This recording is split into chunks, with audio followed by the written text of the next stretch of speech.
дар мактабҳо бо пул чӣ гуна сару кор карданро ба мо намеомӯзанд. табиби хуб, муҳандиси хуб ва ё бонкери хуб шуданро, яъне коригар шуданро ба мо меомӯзанд. кампул будан ва аз пул тарсидан ва ё роҳи ба он нарасидан танҳо дар майнаи сари мо вуҷуд дорад, яъне мо онро аз худ хело дур мебинем. мо куҷову тиҷорат куҷо?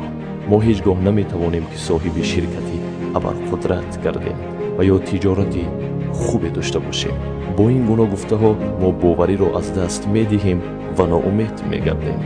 ман инро намедонам, ман вайнро наметонам, ман вақт надорам, падар модар намегузоранд, дӯстҳоям мегӯянд онро накун ки шикаст хоҳӣ хӯрд. балки намедонем ки ҳазорҳо шахсияте ки ба муваффақият расидаанд чандин борҳо шикаст хӯрдаанд. шикасти мо пас ин муваффақияти мо ҳаст.